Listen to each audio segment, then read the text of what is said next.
Hi, everyone. Welcome to the Social Table with Double Up Social. This series aims to look at how restaurant and retail brands are approaching social, local awareness, customer engagement. And today we are featuring Sofia Huerta from Stock TC in Toronto. How are you doing, Sofia? Hi, James. I'm doing great. Thank you for having me. I'm so excited. First time It's I'm in the good. podcast. Yes. Oh, well, we're so glad that it's with us. It's great to see you. For people who haven't come across your work before, Sophia, can you just tell us a little bit about your background, what led you into marketing and brand building, restaurants, food, all that kind of stuff? Yeah, of course. So it might sound a bit surprising for a marketer, but actually my background is in law. I went to law school. I was working as a legal consultant for a while. Then I got in politics. I did a second career in politics. And I was working there in Spain for a while. But then at some point I noticed I was not really fulfilled. I was not really like connected with my passion, with my career. So I packed all my stuff and came to Canada and I started from scratch. And whenever you leave Europe, things are very different, especially in North America. You have to start from scratch.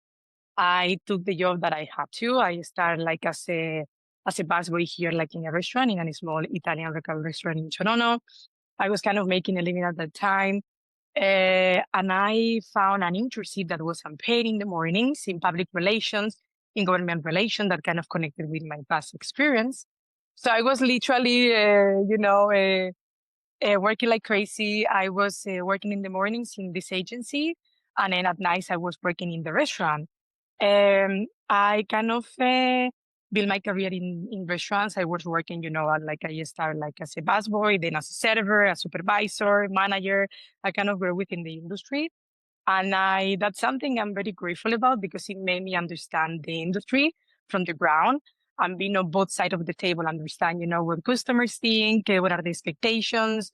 Uh, and when I did this internship, it kind of sparked something in me as well. I started connected with brand building, with public relations, and then COVID hit. I think that was like a massive milestone for everyone.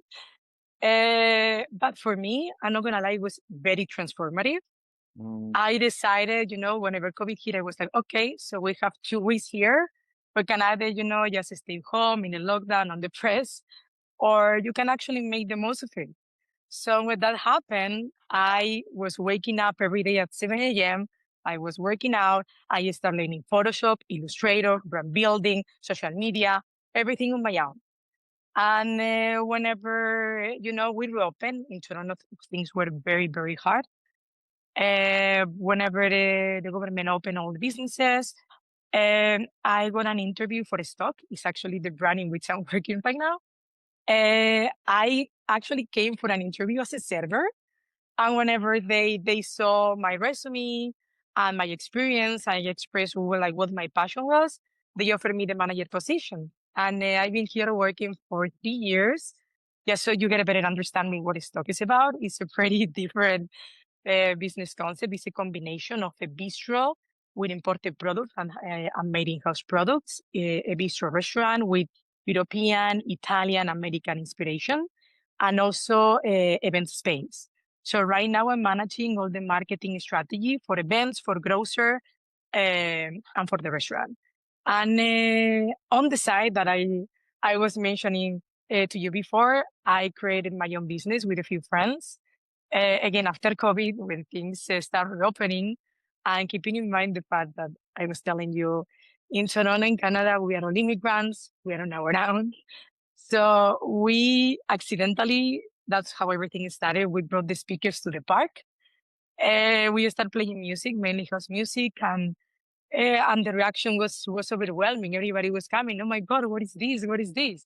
And we were looking at each other like, what is this? What are we doing here? Like we need to give a brand to this. And we call it Family Beats. Family Beats because it was a way for us to bring community together, to connect, like especially for people that is hitting down, right? And we are escalating things now, and it's mainly like a community building platform that brings people together. Love it. Absolutely love it.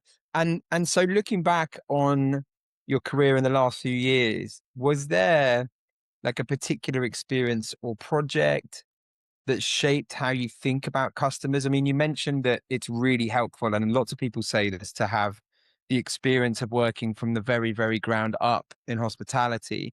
But was there anything that you think really shaped how you view customers and marketing and brands today, in the industry that you're in currently? Mhm. So, I think a couple of things. It started in childhood when I was thinking about it. Um, all the girls in school have this Ralph Lauren cool jacket. And I remember I was like crying like to my parents, my God, I want this jacket, I want this jacket, I want this jacket. And when I'm thinking about it, I'm like, why I didn't want this jacket so much? It's like, not because of the jacket, because to be honest, the jacket was nothing crazy. It was like a simple Ralph Lauren jacket. It's because I wanted to feel that I belong, like I wanted to feel that I was part of the community. I was like the same girls, like the rest of the girls. I was cool. And then thinking about Apple, when Apple launched the iPhone, and I just want to say here, like for example, in North America, everybody has an iPhone. It's crazy, but back in Europe, is not like that. Back in Europe, when iPhone was becoming a thing, sorry, uh, having an iPhone was a sign of status, of being cool, of being like very innovative. And when that happened, that kind of like made me think about that moment in my childhood about this Ralph Lauren Ralph Lauren jacket. Uh, Brands, it's about, and I'm gonna repeat this over the interview. It's everything about how they make you feel, how they make you feel that you belong to a community, right? And like if you think about this, it's like brands are like mirrors. It's like an autobiography. So, for example, if I describe Sophia, you don't know who I am, and I tell you the places in which I love hanging out, which kind of like brands I usually buy from beauty brands to clothes to which kind of restaurants I usually hang out in, you would get an understanding of who is Sophia for sure without like even knowing me. So I would say like brands are like mirrors that kind of tell us who we want to become, where we belong, and who we want to be. That's a great answer. I absolutely love it. And so in terms of how that relates to where you are now and hospitality, how does that connect? And how you feel about brands, how does that connect you in your current role and how you engage customers today? So, one of the advantages that I feel restaurants have compared to other businesses is that the customer journey have more touch points than other businesses. So, for example, when you go and buy like a beauty product, an iPhone, you just go to the store or just visit the website, you purchase, you go, maybe you get like a little email saying thank you, and that's it. For hospitality business, that it's a massive advantage, especially when you want to build loyalty. You have a lot of touch points in the customer journey, right? From the moment in which you visit the website, in which you give the call, and the host is picking up the phone, in which you close the door, in which like the server hits the table, and when you leave the restaurant. In all this customer journey, you have the possibility of imprinting a memorable experience in each moment, right? So that's what I think like hospitality and brands within the food industry have like a massive advantage in comparison to other brands. Mhm. Mhm. Yeah, completely. And you've worked across different industries now. So you're saying you came from the legal background and countries obviously coming from Europe. What are some universal lessons that about people and customer behavior that you've seen kind of everywhere?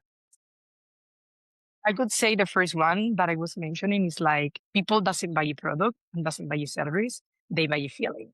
The same thing that when you buy a Rolex, for example, you are not buying the Rolex, you're buying a status, right?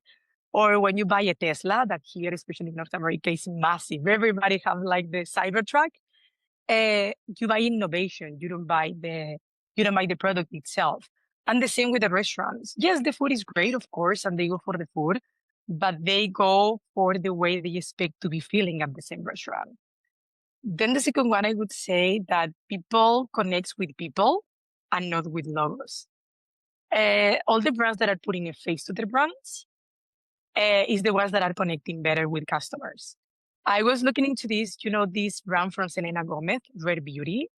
To be honest, I'm not like a massive fan, but I really like how she approached the marketing because she put her face into the brand and she built the whole brand around like vulnerability, self-acceptance, and self-confidence, right? Then the third one is like the power of storytelling. And I think that social media have contributed a lot and helped in this matter in how to build and explain the story of your brand. And the fourth one, and I think a lot of brands make this mistake here, always make the story about the customer and not about you. The customer always have to be the hero and you are the guide. And I really like this in TripAdvisor. I love how TripAdvisor manages like the whole marketing strategy. Everything is about sharing the experience of the travelers, right? And you connect with them. So, so whenever you get to like, whenever you build your brand and your marketing strategy, always address it in a way that how your brand addresses a customer issue. It's not about you, it's about them. That is really, really important because we speak to a lot of bar and restaurant and hospitality operators on the show. And we look at a lot of social media because that's part of what we do. And the amount of businesses and restaurants and retail brands that are talking about themselves all the time and showing pictures of the staff and showing pictures of the kitchen and showing all of this stuff. Yes. That's all great. But people, like you say, are going to connect with the customer experience. How are people feeling when they go into that space? How are people what are people taking home from that space? The food is great, but it is, you're so right. It's about the feeling.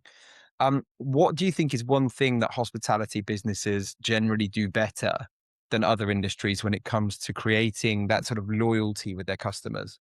Is it's in building loyalty because we play with this massive advantage that the customer journey and the touch points in the customer journey we have are larger than within like different industries. So we get to bring this personal point into one of them. Like again, from the moment like a customer comes to a restaurant or the host picks up the phone and addresses the person with their name. And whenever they come and they remember what they drink, that they like maybe red wine or that they don't like or they are lactose intolerant, is these small details that make a person come back. They have more chances of building loyalty. Without wanting to use any sort of jargon, experiential marketing is obviously really, really key and has become a huge trend in recent years. What do you think a genuinely great experience looks like for you from a customer's perspective? I think it's whenever there is a very human connection Mm, in each of the touch points. mm. Again, and I remember this experience. It was a couple of years ago when I go to these small local restaurants with my parents back in Spain. And I remember calling to make the reservation and just by my voice, oh my God, Sophia, how you be? Like, it's how you remember my voice, right? Uh, and then when I came back, they put like a little happy birthday Sophia on the table. I was definitely not expecting that. So it's just these small details whenever you feel there is a real human connection with the business and with the brand, what what really made my experience as a customer. And you remember it, and you remember it so well. Yes, it's been Years two ago. years and I've been to Right. so many restaurants. And again, like the food was good, was very good, but it was those specific moments that make me feel seen, Mm, that made me be stuck in my memories. yeah, absolutely. And there's a lot of conversation around customer expectations. They're changing. Everybody likes to think they're a foodie influencer these days. Everybody's taking pictures of what they eat and what they wear when they're eating and where they've been to Yes. and what it looked like when they walked through the door.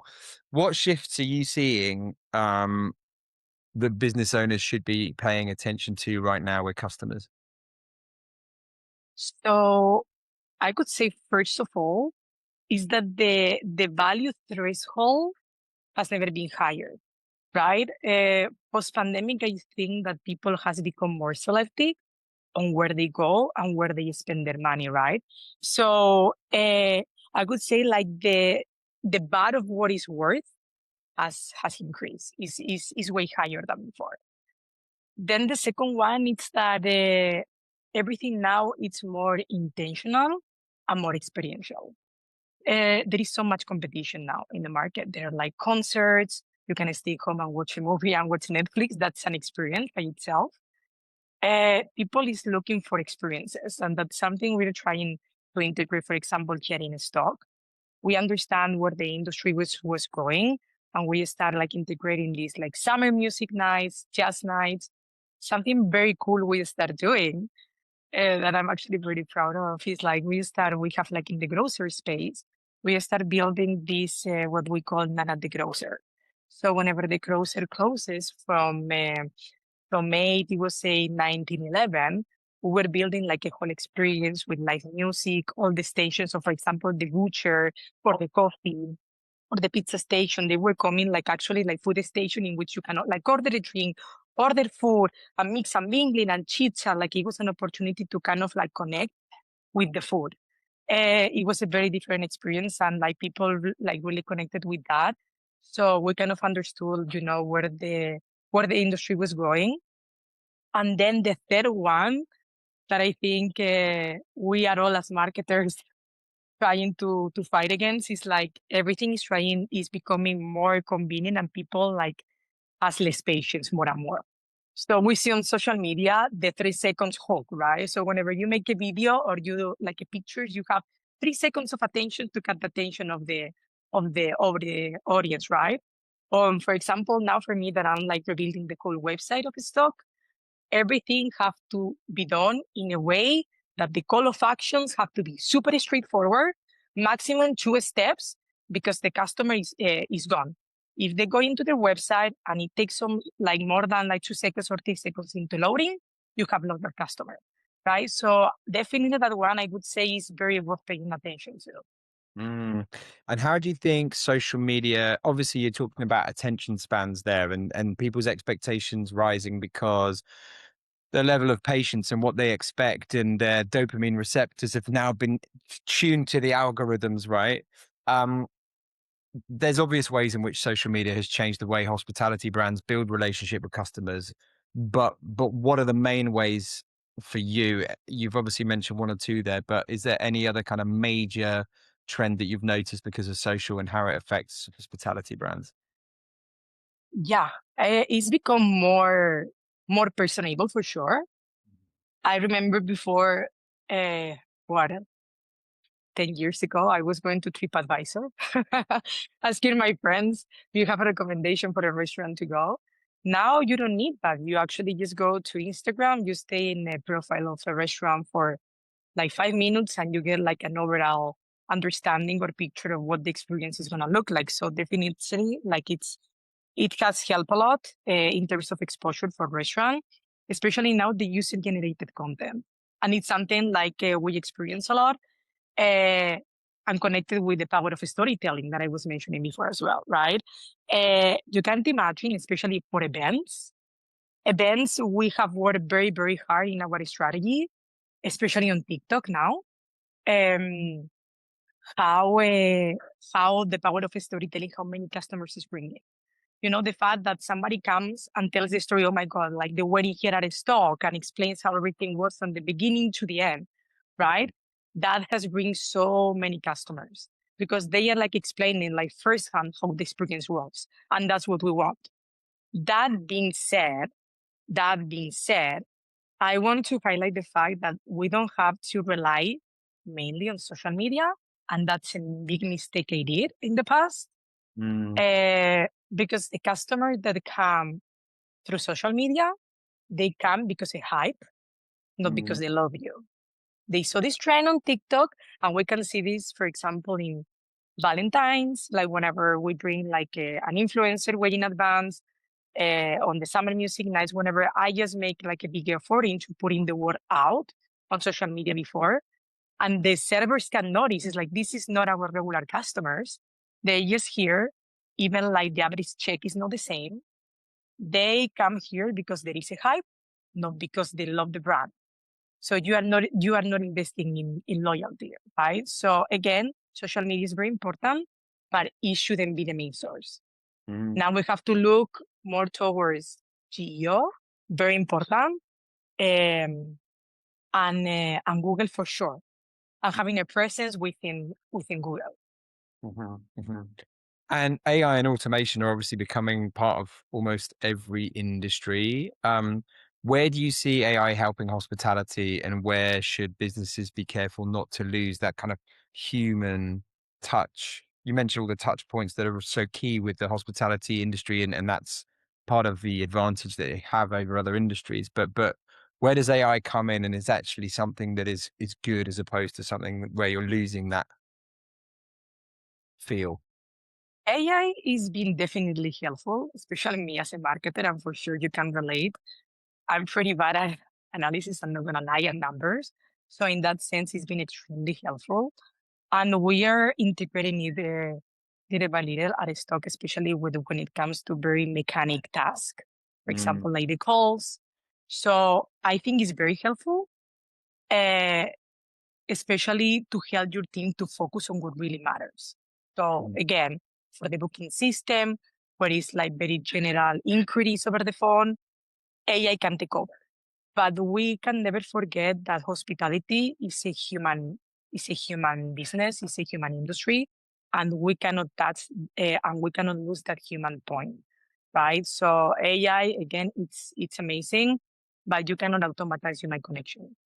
yeah, absolutely. Absolutely. If you were advising an independent restaurant or hospitality brand today, where would you focus your marketing budget for the biggest return now? If we're talking ROI. De- Definitely in AI. Yeah. We have to be thinking about what's coming. We have to be prepared. I would start definitely, looking into our websites to be built and structured in a way that it's easy for AI tools to be read. I would start, investing in digital public relations, what it's called, in having people writing about you on articles, on blogs, because that's gonna definitely be more friendly for AI tools, for Google. Again, social media is there, uh, SEO is there, but the future is definitely moving towards AI tools. Wow. Mhm. And from your own professional journey, what's one lesson that you've learned the hard way that still influences the way that you're making decisions as a manager and as a marketer these days? The biggest one, less is more. It took me years. Uh, Early in my career, I tried to take everything that was kind of touching my desk, try to take it all, try to do it all. And whenever you do that, somehow customers can feel that everything lacks depth, right? So it's just better. I noticed that it's better doing a few things, but do them properly. Put your heart on it, because especially when it's an experience, Mm, they can feel it. Customers can feel when you haven't put yourself completely in a product. So again, like do a few things, but do them properly. mm. And when you are building a brand or marketing strategy, obviously this is with your stock hat on, how do you balance that creativity with, the numbers, the commercial results? It always depends on which stage you are in. What is the goal? Um, Stock has been in the market for 5, 6 years. So at the beginning, creativity kind of took the lead because I needed to be in the foundation. I needed to connect with people. So I was not that budget was not that priority, to be honest.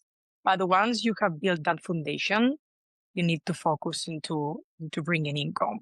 So yes, of course, creativity is gonna play a big role there, but always have to be connected to a strategy. Mm, mm.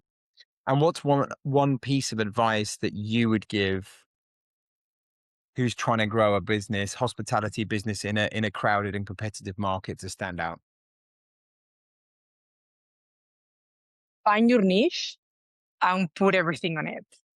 I was um, I was listening to a podcast recently, and they were talking about this strategy that is called the blue ocean strategy. I don't know if you heard about it. Yeah. The blue ocean strategy is basically try to find a different ocean whenever there is no competition, and probably the fish will have migrated from the other one, right? They were talking about this, the strategy of Honda. Honda, whenever Honda took the North American market, Harley Davidson was very strong. They were very powerful motorbikes and very heavy. And the way Honda is built, because they are Japanese, right? They don't have that big road, so the power of the motorbikes are like is way less and they're lighter. But they start noticing they took them off the roads and they were in the hills, a bunch of friends, and they start noticing that it was cool, like people start liking it. So they created a new lane and a new customer where there was no competition. So that's what my lesson was and what we did with Family Beats that I was mentioning to you. We noticed at that time that the music industry was merely transactional. Everybody was there, they were just paying the tickets, bringing exterior or white DJ, and just going home. We accidentally, because we didn't do it on purpose, we found a niche. We noticed that people was not craving the music, of course, was craving connection, was craving, building community. And that's where Family Beats came into the equation. We saw a niche again and we built it from there. Again, find a niche, wonder like what people, oh my God, nobody's doing anything like that, and go for it. Because, like the trying to be everything for everyone is the best way of being noticed by no one. So Absolutely. Sophia, what's a hospitality brand that you really admire and why? there is this business here, it's called Othership. They built a whole cult around the brand. It's insane. It's a wellness center. They have sauna, cold plunges. The way it's built, the brand, the logo, the customer experience is the moment you cross the door, you go through the door. It's insane. They built in 2, 3 years such a strong community, and you go there and you make friends. Like everybody knows your name, everybody sees you. It's a whole community. Like it's literally like a cult.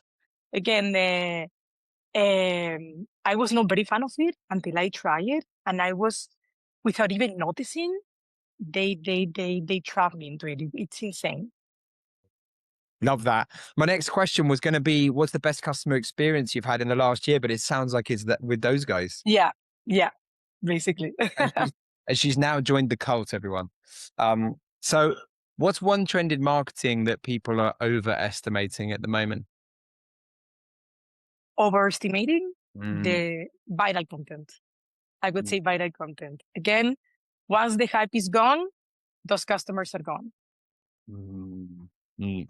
Have you noticed that? Has that ever happened with anything that you guys have done at Stock where you've seen a spike in customer attendance because of something you put out? Has that happened with a influencer or anyone like that? 100%. With every time we launch these experiences, whether it's the night at the grocer that I was mentioning, whether it's the music nights, the jazz nights, or even Valentine's, that we did a collaboration with one of the biggest blogs here in Toronto that is called To Do Toronto.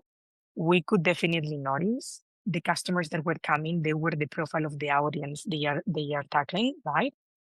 Once Valentine's was gone, that we literally doubled the reservations.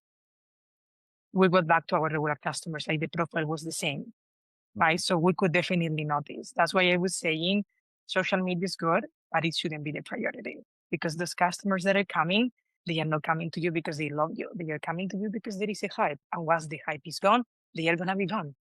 Um, What's one trend that you think people in marketing are underestimating?